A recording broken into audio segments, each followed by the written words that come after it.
Hi, this is the Youth to the People Adaptogen Mist, and really quick, I just want to say, really quick, I purchase these products with my own money. I will never waste your time with sponsored videos, so if you want to help support the channel, check out nobsbeauty.com or click on the Amazon link below. So this has been out for a short while, and I'd wanted to pick it up, but it wasn't until I sprayed the mist in store I decided to pick it up, because mists can really be great or they can be really bad, because really the power's in the nozzle. If it's a fine mist, it's great. A lot of them can be really just not great. So this one has a nice mist, similar to the Tatcha Dewy Skin Mist. That's got a really nice nozzle on it. So I can definitely see myself reusing this bottle in the future. Anyway, so Youth to the People describes this as an ultra-fine mist that hydrates, calms visible redness, and evens the look of skin tone with antioxidant-rich adaptogens, hyaluronic acid, soothing peptides in a serum-like mist. And that's a really good description of it, because it's kind of a mist, but it's kind of a serum. So anyway, so now I finally had the chance to pick it up and try it out for a while now. I'm going to let you guys know my thoughts on it based on my Sarah score scale.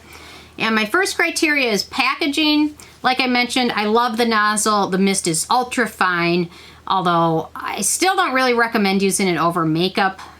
Usually people recommends using it whenever you feel like it, in the morning, in the nighttime, to refresh your skin.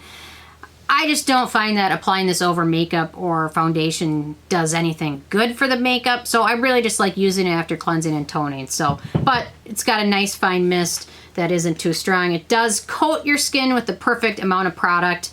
I really think all skin mists need to somehow find this nozzle and use it. Bare Minerals came out with a mist, their Glow Dew Mist? Dew Mist, that's what it is. And I picked it up, and that mist is like, you end up with sparkle dots on your face. So they need to pick this one up and use it. So they did a very good job. Although the clear packaging is recyclable, I do recommend when you're not using it, keeping it in your cabinet away from the sunlight, which gets through the windows. Sunlight can degrade antioxidants, which don't make them as strong for your skin. So you definitely want to keep this in a cabinet when you're not using it, but I do like the glass, which is recyclable packaging. As long as it doesn't fall in my cabinet, I'm good. And I do have a history with breaking bottles. I broke the very first one of this one I had. So anyway, so that's a lesson learned. I had a friend who was talking about the SkinCeuticals vitamin C serum, and she was mentioning that she dropped it on the floor and it broke, and she was like trying to gather up all the serum and like reuse it. I'm like, it is $150 and it's down the tubes. But don't grab it off the floor and reuse, you know, it's like, that freaked me out. Anyway, although she still looks good, so I don't know. She did something right. Maybe she didn't end up using it. I don't know, but I can relate. I've dropped things and it's annoying. So I do like plastic for that reason, but sometimes even the plastic breaks. So anyway, okay. Off that subject, onto my second criteria, which is alcohol. And this does contain 1 alcohol, phenethyl alcohol, which is a aromatic fragrant alcohol. It's definitely, a lot of companies will use this because they can get it through organic means.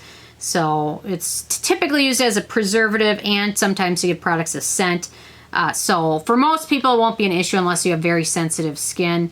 It's not super high up on the ingredient list, so it's not a big deal. And in terms of preservatives, there's definitely worse preservatives they could use in this. So not a huge issue, but if you do have sensitive skin, definitely do a patch test beforehand. Do a patch test with everything, but especially things they have a little bit of fragrance or a little bit of alcohol and you have sensitive skin, it's even more important to do a patch test. So on to my third criteria, which is fragrance. And of course, that phenethyl alcohol does give it a bit of a scent, but it's not overwhelming.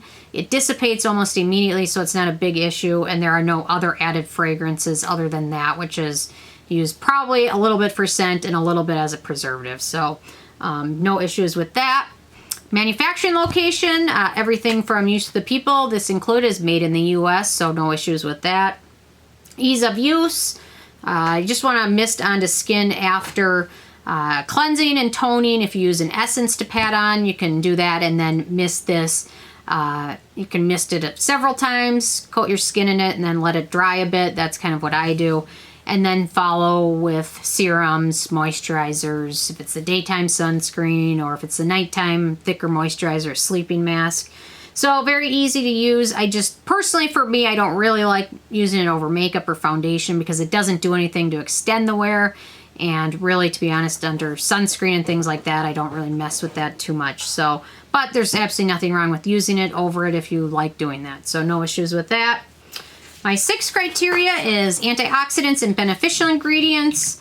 So let's start with the top of the list. Allopentapeptide, which is a peptide that contains 5 amino acids, which help with skin cell regeneration. They also help boost skin's moisture levels, so that's a good thing. Lecithin, which helps with skin hydration, moisture, skin restoring as well. Shea butter, which is good for moisture, and it's also an emollient, so that's good to see. Ganoderma ludicum extract, which is reishi mushroom. It's been shown to help with skin tone due to the compound of gandermanidiol. I'll include the ingredient list below so you can read the words before I slaughter them. Okay, so which is a good antioxidant for skin, helps with hydration. Betane's in there, that's a good hydrating ingredient, which also helps hydrate and prevent, again, moisture loss. Holy basil, which is good for skin conditioning, although some with sensitive skin could have issues with it. And then we've got ashwagandha, which is good for skin conditioning. Reishi, which is good for hydration and skin conditioning. Then we've also got lactic acid. So the adaptogens would be mostly the mushroom ingredients, which are said to really help with skin tone and help with hydration, skin soothing ingredients. So definitely there's a lot of them in here, which is a good thing. So I'm not necessarily sold that it's like the best thing ever, but with a good skincare regimen, adaptogens can definitely fit in as long as you're using other good vitamins, exfoliants, retinols, things like that, hydrating ingredients. So definitely once, you know, you don't have to overdo any one ingredient.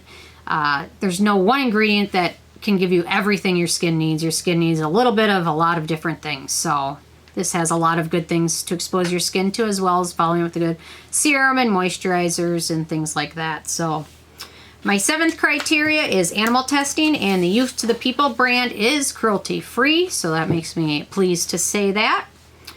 Performance definitely gives skin a boost of hydration without making your skin feel oily or greasy, so that's a really nice thing to see. I really do like using this before serums. I've been trying out other mists as well, that a couple that I thought were worth mentioning that I'm really liking as well. The CNP Laboratory Mugner Ampule Mist, really like this one. And then newer one, which is from Too Cool for School, the Rules of Mastic Mist. They came out with the whole mastic line, and the mist is my favorite thing of the line so far. So a couple other good mist options. It's a nice way to get in more skincare and not have to layer so much. So, but really like it. Definitely hydrating, slightly cooling, slightly reduces skin redness, not a whole ton, but it does a little bit. And kind of also helps soothe skin, so it performs very well. Price, it's a little pricey, so this is the full size, which is 4 ounces, and it retails for $42 unless you can get it on sale or a good promo. So it's a little pricey for a face mist, which is why I mentioned a couple other options. The Mugner Ampule Mist, I think, was like $12 or $13, and the Rules of Mastic, I think, was right around $25. So you don't have to spend a whole ton, but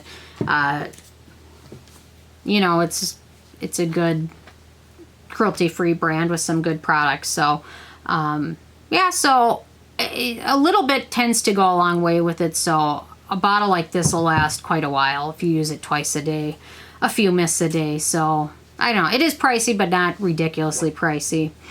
And then the it factor, I really do believe it does fit their marketing title, a serum in mist form. It does fit that. It contains a lot of good beneficial ingredients. Most people will be able to use this for a good boost of hydration without any issues, although those with sensitive skin definitely recommend doing a patch test because of that phenethyl alcohol. No ingredients in this are acneogenic, which is good to see. And then also to mention, most of the ingredients are 1 or 2 on the environmental working group scale, with the exception of lactic acid and potassium sorbate. So there's never one resource that you can look at for everything. I know I mentioned on a review a while ago that everything was 1 or 2 on the environmental working group scale, and someone mentioned, well, you can't just look at that. I'm like, no, I don't only look at that, but sometimes for certain people, that's what they're more interested in, is having things very clean and cruelty-free and things like that, and that's an important thing to them. But you can use every resource for a different thing and make your own conclusion. So you should always make up your own mind. Don't only listen to me or don't only listen to one person. You always have to do your own research in the end. So you can listen to what one person says and listen to what another person says, and then take all that, make your own decision. So anyway, so overall, I give this an 8 out of 10 on the Sarah Score scale, which is pretty good. So anyway, I gave this an 8 out of 10 on the Sarah Score scale, which is pretty darn good. So anyway, I'm interested if you guys have a chance to try this, or if you use a mist, what mist do you use? Do you like it? Or if you've tried anything else out from Youth to the People, what from them have you tried and liked? And anyway, so definitely leave a comment. I love hearing from you guys. Check out nobsbeauty.com or the Amazon link below, and thank you guys so much.